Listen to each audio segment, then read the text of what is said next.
Good morning. आज आपण भूमिती या घटकामध्ये वर्तुळ, वर्तुळ क्षेत्र, वर्तुळ खंड, वर्तुळ कंस, वर्तुळाचे गुणधर्म या उपघटकावर आधारित स्वाध्याय 15.1 पाहणार आहोत का. आता पहिलाच प्रश्न आहे बघा. ओ केंद्र असलेल्या वर्तुळाची 30 सेमी लांबीची जीवा केंद्रापासून 8 सेमी अंतरावर आहे, तर त्या वर्तुळाची त्रिज्या किती. आता शेजारी डायग्राम तुम्हाला काढून दाखवलेली आहे. ओ हा वर्तुळ केंद्र आहे, ए बी ही जीवा आहे आणि ओ एम हे केंद्रापासून त्या जीवेचं अंतर आहे. आता तुम्हाला जीवा 30 दिलेली आहे.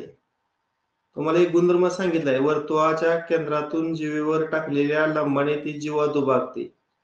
म्हणजे ए बी या जीवेचं एम आणि एम बी या दोन समान जीवेमध्ये विभाजन झालं.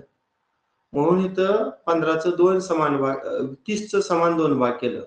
एम 15 सेमी आणि दुसरा जो भाग आहे एम बी तो सुद्धा 15 सेमी तुम्हाला इथं दाखवलेला आहे. आणि केंद्रापासून जीवेचं अंतर 8 सेमी तुम्हाला दिले बघा. आता हा जो काटकोन त्रिकोण आहे ओ एम ए, काटकोन त्रिकोण असल्यामुळे तिथं आपण पायथागोरसचा सिद्धांत वापरू शकतो. मग पायथागोरस सिद्धांत काय सांगतो, तर काटकोन त्रिकोणामध्ये कर्णाचा वर्ग हा उरलेल्या दोन बाजूच्या वर्गाच्या बेरजेत का असतो. मग ओ ए हा कर्ण आहे, मग ओ ए चा वर्ग बरोबर काटकोन करणारी पहिली बाजू 8 त्याचा वर्ग अधिक काटकोन करणारी दुसरी बाजू 15 त्याचा वर्ग आहे. इथं पहा 8 चा वर्ग 64 आणि 15 चा वर्ग 225. आता ह्या दोघांची जर तुम्ही बेरीज केली तर ती 289 भरते. आता दोन्ही बाजूची जर वर्गमूळ काढली तर आपली ओ ए ची किंमत निघणार आहे. 289 कुणाचा वर्ग आहे, 17चा. म्हणजे 289चं वर्गमूळ किती आलं, 17 आलं. आता आपल्याला विचारलंय वर्तुळाची त्रिज्या किती, आणि ओ ए हीच वर्तुळाची त्रिज्या आहे. त्रिज्याला आपण आर अक्षर वापरतो, म्हणून आर बरोबर किती आलं, तर 17 सेमी आलं. आर बरोबर 17 सेंटीमीटर आहे का बघा. 17 सेमीचा पर्याय आहे, पर्याय क्रमांक 1. अतिशय सोपं हा घटक आहे पहा. प्रश्न दुसरा, वर्तुळातील एका आंतरलिखित कोनाचे माप 65 अंश आहे, तर त्याने केलेल्या आंतरखंडित कंसाच्या केंद्रीय कोनाचे माप किती. आता तुम्हाला कोन एबीसी हा आंतरलिखित कोन दिलेला आहे आणि त्यानं आंतरखंडित केलेला कंस बघा हा पुढचा आहे. मी तर रेखांकित करतो म्हणजे त्या कंसाचं नाव तुम्हाला सांगता येईल.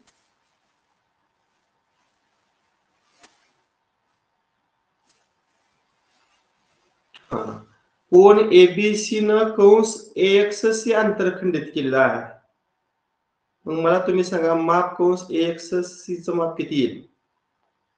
माप कंस एक्ससी चं माप किती. तुम्हाला एक गुणधर्म सांगितलंय, आंतरलिखित कोनाचं माप आंतरखंडित कंसाच्या मापाच्या निम्म असतं. म्हणजे 65 ही निमपट आहे आणि त्यानं आंतरखंडित केलेला जो कंस आहे ते दुप्पट असणार आहे. म्हणजे 65 ची दुप्पट किती येणार, हा कंस 130 अंश येणार. हा कंस किती येणार, 130 अंश.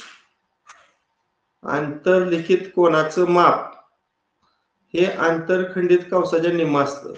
बघा 130 ची जर निमपट घेतली तर 65 हे आंतरलिखित कोनाचं माप आलं. आंतरलिखित कोनावरून आंतरखंडित कंसाचं माप काढताना दुप्पट करायचं, म्हणजे आंतरलिखित कोन 65 म्हणून 65 ची दुप्पट 130. आता विचारलंय आंतरखंडित कंसाच्या केंद्रीय कोनाचं माप, म्हणजे या कोनाचं माप विचारले. माप कोन एओसी विचारले तुम्हाला. माप कोन एओसी. आता काल तुम्हाला सांगितलं होतं केंद्रीय कोनाचं माप हे केंद्रीय कोनाचं माप हे संबंधित लघु कंसाच्या मापाइतकं असतं. मग लघु कंसाचं माप जर 130 अंश असेल तर त्या केंद्रीय कोनाचं माप सुद्धा किती येणार 130 अंश येणार. म्हणून हा सेंट्रल अँगल आहे तो 130 डिग्रीचा आहे. म्हणून याचं उत्तर पर्याय क्रमांक 3 आहे. नेक्स्ट क्वेश्चन, एका वर्तुळात विशाल कंसाचं माप संबंधित लघु कंसाच्या दुप्पटीपेक्षा 60 अंशने जास्त तर विशाल कंसाचे माप किती? आता इथं एक पहिला दिला आहे लघु कंस आणि इथं दिलेला आहे विशाल कंस. आता आपण लघु कंसाचं माप x मानूया. बघा इथे मी लिहितो लघु कंसाचे माप x अंश मानू. मग विशाल कंसाचं माप किती येईल बघा. विशाल कंसाचे माप, त्या प्रश्नातील पहिलं वाक्य जर वाचलं तर तुम्ही विशाल कंसाचं माप काढू शकता. विशाल कंसाचं माप लघु कंसाच्या दुप्पटीपेक्षा, मग लघु कंसाचं माप x, तर x ची दुप्पट काय येणार 2x, आणि त्याच्यापेक्षा 60 न जास्त, जास्त म्हणलं की त्यात 60 मिळवायचं म्हणजे 2x अधिक 60 येणार. वाटल्यास ह्याला ब्रॅकेट करूया आणि अंश असं एकच देऊया. आता लघु कंसाचं माप x आलं पहा आणि विशाल कंसाचं माप 2x अधिक 60 आलं. आता पूर्ण वर्तुळाचं माप हे 360 असतं. मग लघु कंसाचं माप आणि विशाल कंसाचं माप मिळून पूर्ण वर्तुळाचं माप होतं. मग लघु कंसाचं माप x अधिक विशाल कंसाचं माप 2x अधिक 60,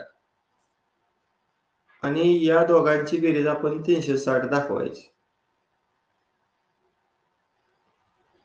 एक चल समीकरण तयार झालं.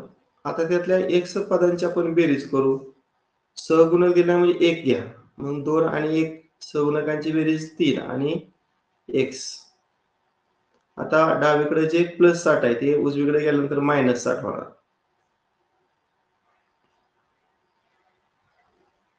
किती वजाबाकी ते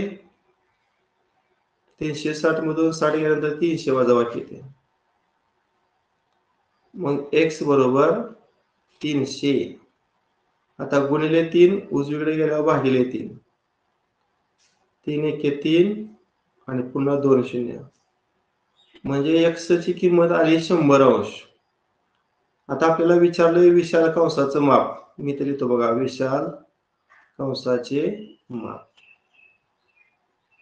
आणि याच्या अगोदर आपण विशाल कंसाचं माप बघायचं 2x अधिक 60 घेतले. मग त्यामध्ये x ची किंमत 100 जर टाकली तर 2 गुणिले 100 अधिक 60 होणार. 2 गुणिले 100 अधिक 60. पदावली सोडवताना अगोदर गुणाकार, म्हणजे 100 आणि 2 चा गुणाकार किती येणार 200 आणि प्लस 60, आणि मग ह्यांची बेरीज झाली 260 अंश. बघा आहे का विशाल कंसाचा माप 260 अंशचा पर्याय आहे. पर्याय क्रमांक 4 आहे. सर्वांना समजते ना? ठीक आहे.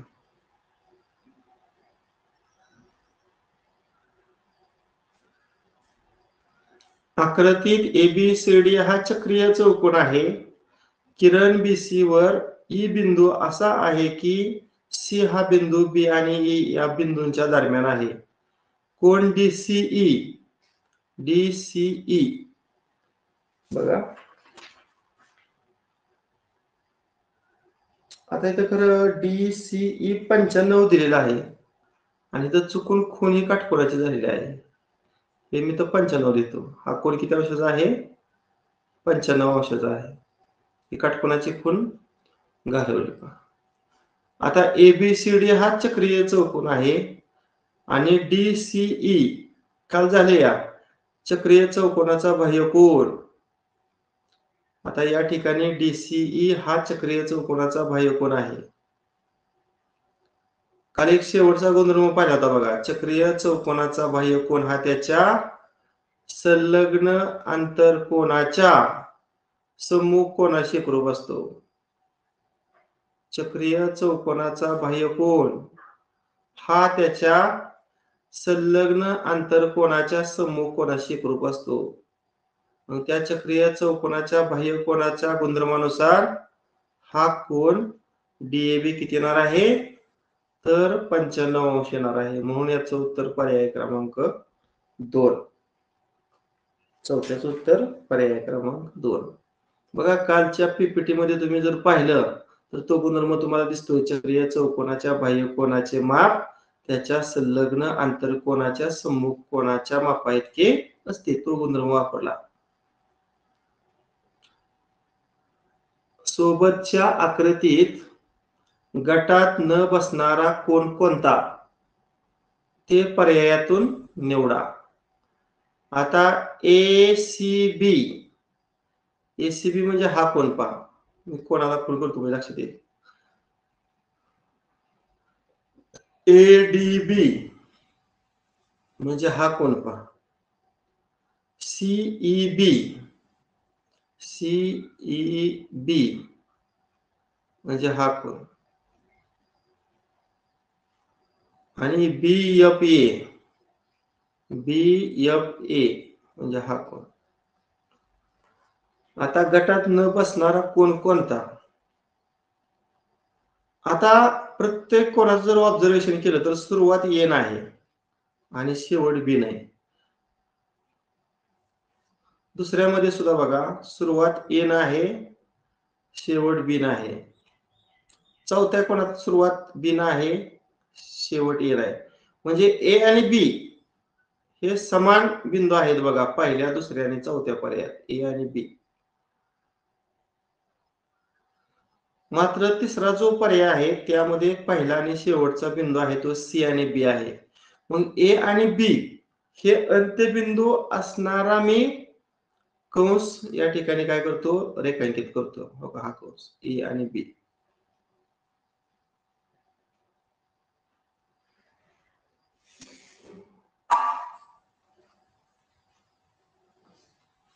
हा म्हणजे या कंसातील एसीबी हा आंतरलिखित कोन आहे, एडीबी सुद्धा त्याच कंसातील आंतरलिखित कोन आहे आणि बीएफए हा सुद्धा त्याच कंसातील आंतरलिखित कोन आहे. मात्र सीईबी चा जर विचार केला तर सीईबी हा त्या कंसातील आंतरलिखित कोन नाही. म्हणून याचं उत्तर पर्याय क्रमांक 3 हे आहे. अशा पद्धतीने आपली या घटकाशी संबंधित नमुना उदाहरण संपलेले आहे. आता आपण स्वाध्याय 15.1 ला सुरुवात करतोय. आकृतीमध्ये ओपी आणि एसटी हे दोन रेषाखंड लंब आहेत, त्यामुळे इथे बघा काटकोन दाखवलेला आहे. त्याच पद्धतीनं ओएन हा सुद्धा एलएम ला लंब आहे, कारण एलएम आणि एसटी या दोन रेषा समांतर आहेत. समांतर रेषापैकी एक रेषा जर लंब असेल तर दुसरी रेषा सुद्धा लंब असते. ठीक आहे. आता ओएन ची किंमत तुम्हाला 6 दिलेली आहे, तर मी 6 लिहितो वाटल्यास. आणि एलएम ची किंमत 16 दिलेली आहे. आता वर्तुळाच्या केंद्रातून जीवेवर टाकलेला लंब जीवेला दुभागतो हा गुणधर्म जर वापरला तर एलएम च समान 2 भाग होणार, म्हणजे 16 च निम्म 8. म्हणजे हा भाग 8 लिहितो आणि हा भाग सुद्धा काय लिहिला 8 लिहिला. आता आपण काय करूया, या वर्तुळात सर्वात मोठी जीवा किती लांबीचे काढता येईल. जर मी हे ओएम जोडलं तर बघा हा काय तयार झाला, काटकोन त्रिकोण. ओ एन एम हा काटकोन त्रिकोण तयार झाला. मगाच्या पद्धतीने जर पायथागोरसचा सिद्धांत वापरला तर समीकरण असे येणार, ओएम वर्ग बरोबर पहिली काटकोन करणारी बाजू ओएन वर्ग, मी डायरेक्ट किंमत देतो 6 चा वर्ग, अधिक दुसरी काटकोन करणारी बाजूचा वर्ग म्हणजे एनएम चा वर्ग, त्याची किंमत देतो 8 चा वर्ग. मग 6 चा वर्ग 36, 8 चा वर्ग 64 आणि ह्या दोघांची बेरीज किती येणार 100. दोन्ही बाजूची वर्गमूळ काढा, 100 चं वर्गमूळ किती येणार 10. आणि ओएन ही त्या वर्तुळाची त्रिज्या आहे, म्हणजे R10 ला. आणि वर्तुळात सर्वात मोठी जीवा म्हणजे व्यास. व्यास ही वर्तुळाची सर्वात मोठी जीवा असते. Diameter is the longest chord of the circle. मग डायमीटर हा रेडियसच्या ट्वाइस म्हणजे दुप्पट असतो. मग या ठिकाणी 10 ची तुम्ही दुप्पट करून पहा, 20 सेमी उत्तर येते 20.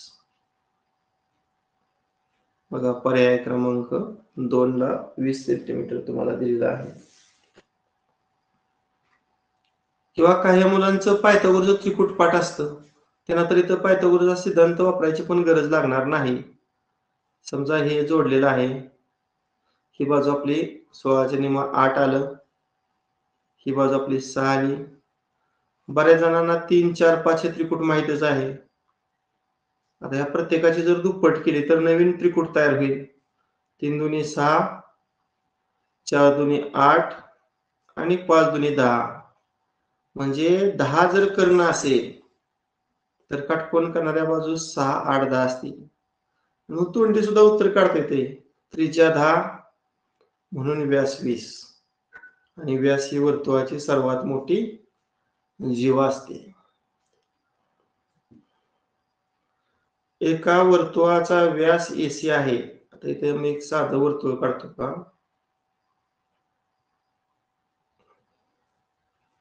समजा हे वर्तुळ आहे. आता केंद्रातून जाणारी जीवा काढतो म्हणजे त्याला आपल्याला व्यास म्हणता येईल. आता या मोठ्या जीवेला म्हणजे व्यासाला मी AC नाव दिलं. बिंदू B हा वर्तुळावर कुठेही बिंदू घ्या. मी खालच्या बाजूला B बिंदू घेतला आणि मग मी BC आणि AB हे दोन बिंदू जोडलं. आता मला सांगा हा कोण किती अंशाचा येईल रे? काटकोन येणार, कारण व्यास असल्यामुळं कंस ABC हे अर्धवर्तुळ तयार झालं. कंस ABC हे काय झालं? अर्धवर्तुळ तयार झालं. आणि अर्धवर्तुळातील आंतरलिखित कोन हा काटकोन असतो. म्हणून या ठिकाणी जो कोन ABC आहे त्याचं माप किती येणार आहे? तर 90 अंश येणार आहे.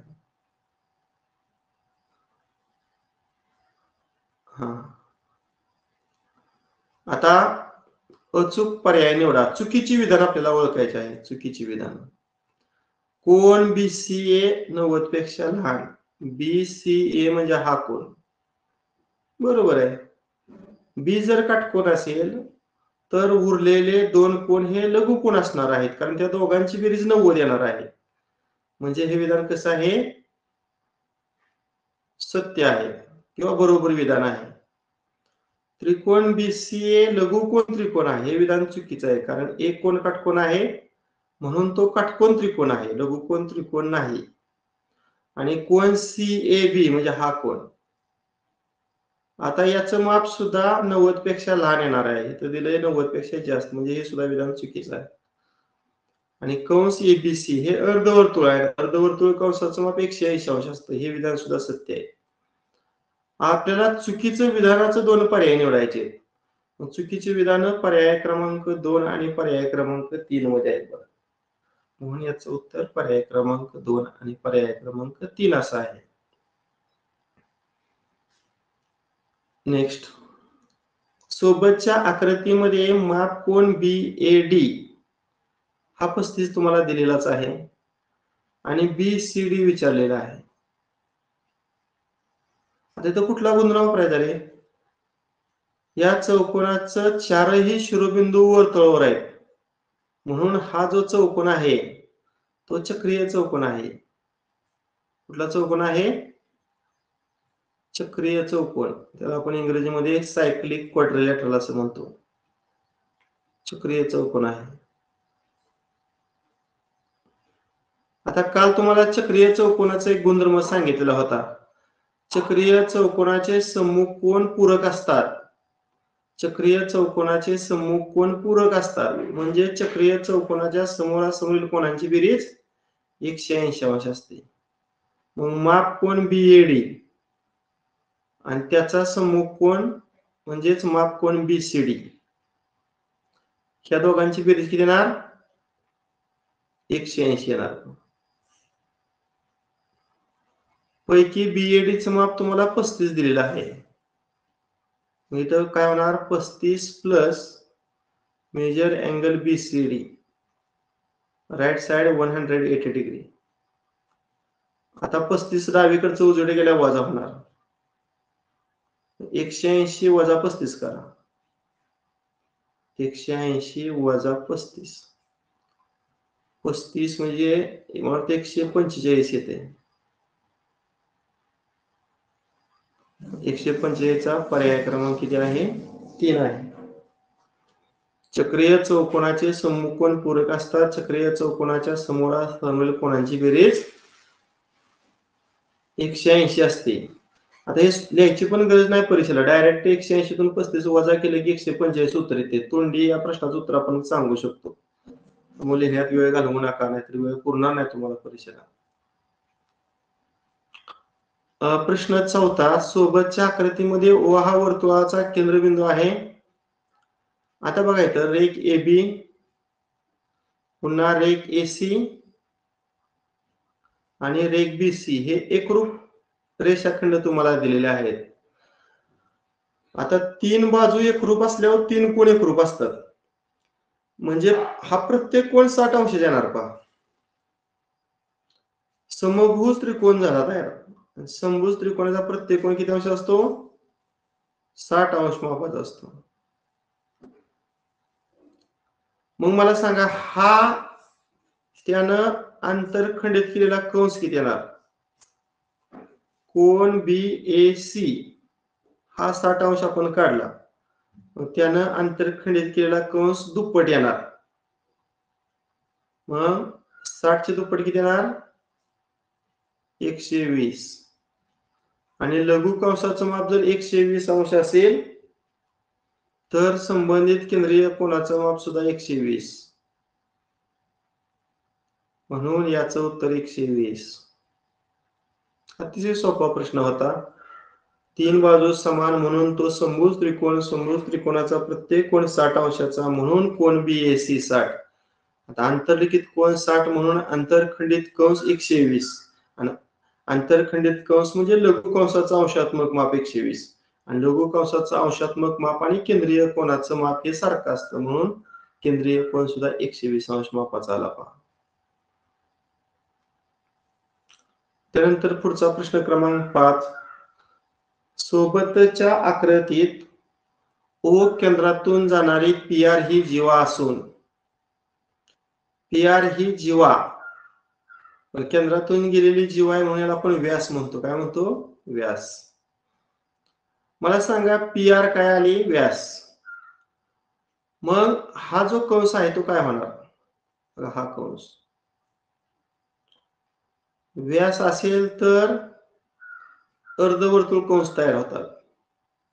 म्हणजे हा रेखांकित केलेला जो कंस आहे तो अर्धवर्तुळ कंस झाला.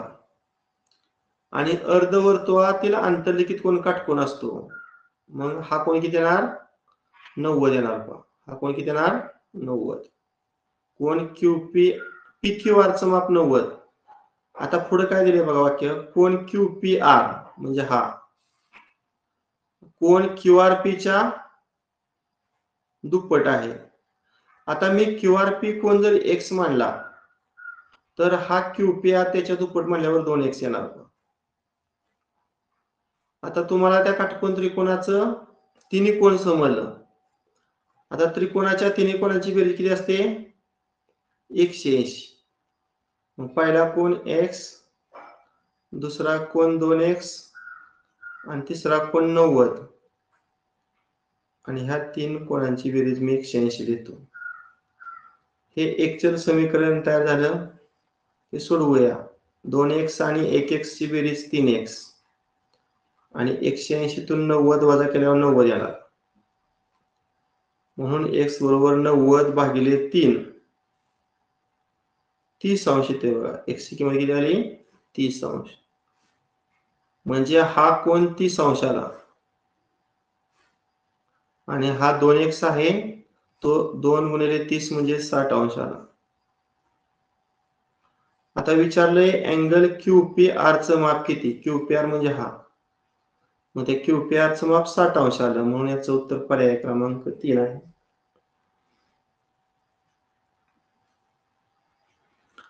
पुढचा प्रश्न क्रमांक 6 पहा. सोबतच्या आकृतीमध्ये AB हा वर्तुळाचा व्यास असून लेंथ AC 12 हे 12 आहे आणि लेंथ BC 5 हे 5 आहे आणि विचारले वर्तुळाची त्रिज्या किती? आता त्रिज्या काढण्या अगोदर आपण व्यास काढूया. आता व्यास आहे म्हटल्यानंतर कंस ACB काय झालं रे? अर्धवर्तुळ झालं. आणि अर्धवर्तुळातील आंतरलिखित कोन काय असतो? काटकोन असतो. म्हणून हा कोन ACB काटकोन आला पहा. काटकोन म्हणजे 90 अंशाचा आला आणि एक कोन काटकोन असल्यावर तो काटकोन त्रिकोण तयार झाला. आणि काटकोन त्रिकोण म्हणलं की आपण पायथागोरसचा सिद्धांत वापरतो. मग पायथागोरसच्या सिद्धांतानुसार कर्ण AB येणार. काय येणार समीकरण?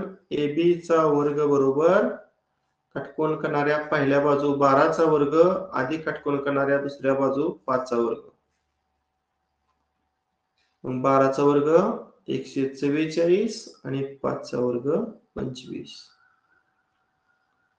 आणि ह्या दोघांची बेरीज किती झाली मग? 169. आणि आता वर्गमूळ काढा. 169 कोणाचा वर्ग आहे? तर 13 चा वर्ग आहे. आता AB 13 आलं आणि AB हा वर्तुळाचा व्यास आहे, म्हणजे डायमीटर 13 आला. मग त्रिज्या ही व्यासाची निम्मी असते, मग 13 ची निमपट करा. बेस 12 आणि बे 5 10. 6.5 म्हणजे पर्याय क्रमांक 2 उत्तर येते बघा 6. त्या वर्तुळाची त्रिज्या 6.5. आता काही मुलांची पायथागोरसचे त्रिकुट पाठ आहेत. एक दिवशी मी तासच घेतला होता पायथागोरस त्रिकुटाचा. बघा बऱ्याच जणांना माहित पण असेल. हा काटकोन आहे, AC 12 आहे, BC 5 आहे. आता 5 ही विषम संख्या आहे आणि विषम संख्येपासून तयार होणारे त्रिकुट काढताना मी तुम्हाला विषम संख्येचा वर्ग करायला सांगितला होता. म्हणजे 5 चा वर्ग किती? 25. आणि 25 कुठल्या दोन क्रमवार संख्यांची बेरीज आहे? तर 12 आणि 13. मग त्रिकुट कुठलं झालं? 5, 12 आणि 13 हे त्रिकुट झालं. म्हणजे काटकोन त्रिकोणाच्या 3 बाजू 5, 12 आणि 13 अशी असते. मग एक बाजू 5 तुम्हाला ऑलरेडी दिलेली आहे, दुसरी बाजू 12 दिलेली आहे, म्हणजे तिसरी बाजू 13 येणार. अशा पद्धतीने व्यास 13 ला, मग त्रिज्या 13 च्या निमपट म्हणजे 6.5. आता ज्यांना त्रिकुट ओळखता येतात ते पटकन याचं उत्तर सांगू शकतात. हा पुढे पहा. माप कोन SPQ काढायचा आहे, म्हणजे हा कोन काढायचा.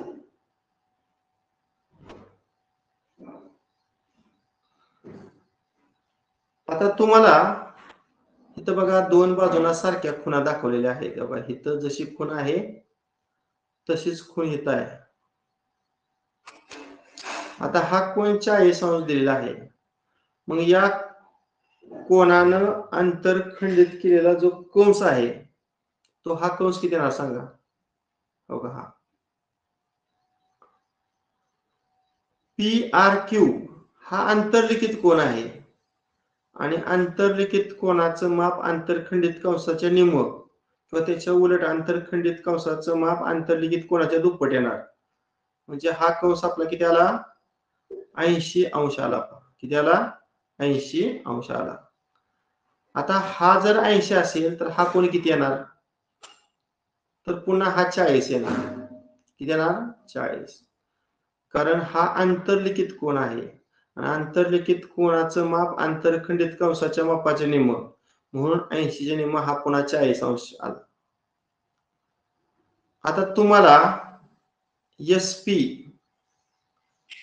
आणि SQ ह्या दोन बाजूंना सारख्या खुणा आहेत, म्हणजे हे दोन एकरूप बाजू आहेत. इथे एक गोष्ट तुम्ही लक्षात ठेवलं पाहिजे, जर त्रिकोणाच्या दोन बाजू एकरूप असतील तर त्या बाजू समोरचं कोन सुद्धा एकरूप असतात. म्हणजे तो कुठलं दोन कोण एकरूप येणार? एस क्यू च्या समोरचा कोण एस पी क्यू आणि एस पी च्या समोरचा कोण एस क्यू पी हे सारखं येणार. मग मी हा जर कोण एक्स मानला तर हा कोण सुद्धा काय येणार आहे? एक्स अंशित काय येणार आहे. आणि मग एस पी क्यू या त्रिकोणामध्ये त्रिकोणाच्या तिन्ही कोणाची बेरीज 180. एक्स दुसरा कोण एक्स आणि वरचा कोण 40 आणि या तीन कोणांची बेरीज 180 आपण लिहूया. मग एक्स अधिक एक्स 2x. आता डावीकडचे 40 तिकडे गेल्या वजा होणार. किती वजा किती? 140. आणि मग 140 भागिले 2 करा तर हे 70 अंश येणार. एक्स ची किंमत किती आली? 70. आणि एस पी क्यू लाच आपण एक्स मानलेला आहे. एस पी क्यू लाच आपण एक्स मानलेला आहे. याची किंमत 70 अंश. म्हणून याचं उत्तर पर्याय क्रमांक 1 असा आहे. प्रश्न क्रमांक 8. सोबतच्या आकृतीत ओ केंद्र असणाऱ्या वर्तुळाची त्रिज्या 10 सेमी. बघा ही त्रिज्या तुम्हाला 10 सेमी दिलेली आहे. ओएम हा एबी ला लंब आहे म्हणून इथे काटकोनाची खूण दाखवलेली आहे. आणि ओएम ची किंमत 6 आहे आणि एबी विचारलेला आहे. आता इथं पायथागोरसचं त्रिकुटच मी वापरतो. 3 4 5 हे त्रिकुट आहे. त्या प्रत्येकाचे दुप्पट करून घ्या. 3 दुनी 6, 4 दुनी 8 आणि 5 दुनी 10 हे दुसरं पायथागोरसचं त्रिकुट तयार झालं. मग एक काटकोन करणारी बाजू 6 असेल, कर्ण 10 असेल तर काटकोन करणारी दुसरी बाजू आपोआप किती ते 8 झालं. आता आणि वर्तुळाच्या केंद्रातून जीवेवर टाकलेला लंब जीवेला दुभागतो. या गुणधर्मानुसार एएम आणि एमबी सारखा येणार. एमबी जर 8 असेल तर एएम सुद्धा किती येणार? 8 येणार. आणि आपल्याला पूर्ण जीवा एबी विचारलेली आहे. मग एबी बरोबर काय येणार? एएम अधिक एमबी. एएम ची किंमत 8 आणि एमबी ची सुद्धा किंमत 8 आणि 8 आणि 8 ची बेरीज किती येणार? 16 सेंटीमीटर. बघा आहे का पर्याय? 16 सेमीचा पर्याय क्रमांक 4 आहे. आणि शेवटचा प्रश्न. सोबतच्या आकृतीत लघु कंसाच्या टिंब एकरूप जोड्या आहेत. आता बघा इथं मी लघु कंसाला असं रेखांकन करतोय.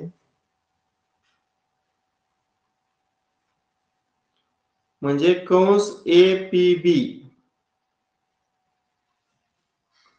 कंस ए पी बी. आता तेवढ्याच मापाचा दुसरा कुठला कंस असेल बघा या आकृतीमध्ये. कंस पाहताना परिघावर पाहायचं. बघा इथं दिसतोय खाली डी क्यू सी.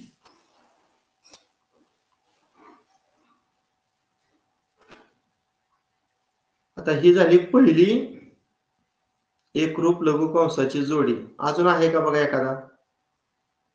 आता इकडे जर पाहिला हा बघा हा,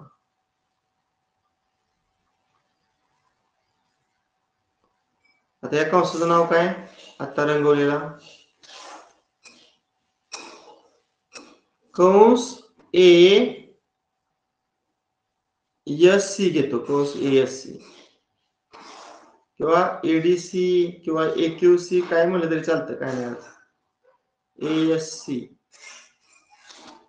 आता याला एकरूप कुठला कंस असू शकेल? एएससी नाही, सॉरी एएसडी पाहिजे. एएससी हा काय होणार? अर्धवर्तुळ कंस होणार, तो लघु कंस नाही होणार. एएसडी घेतो.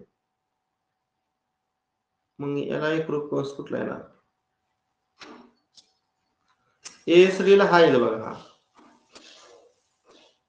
हा बीआरसी.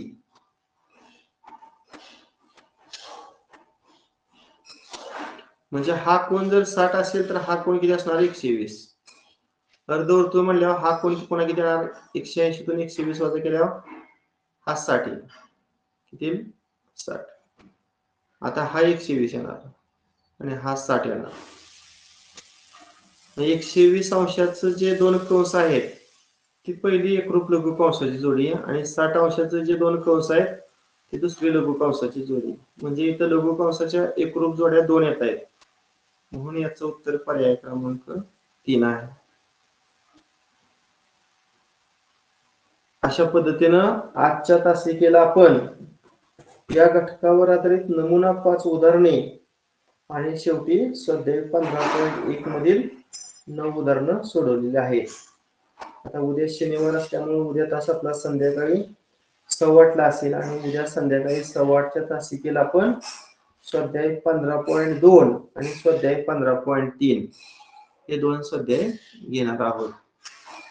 आजचा घटक सर्वांना समजला का? हॅलो, समजणारे घटक? हो सर. हा चालेल. आता मी तुम्हाला प्रमाणे पीडीएफ पाठवतो एनएमएस साठी, की तुम्ही दिवसभरामध्ये कधीही सोडवू शकता. संध्याकाळी 9 वाजता प्रमाणे मी उत्तर सूची टाकेन, ती चेक करून ग्रुपवर तुम्ही मार्क पाठवायचे आहेत. चालेल, ठीक आहे, बस करूया. Okay, bye. Bye sir.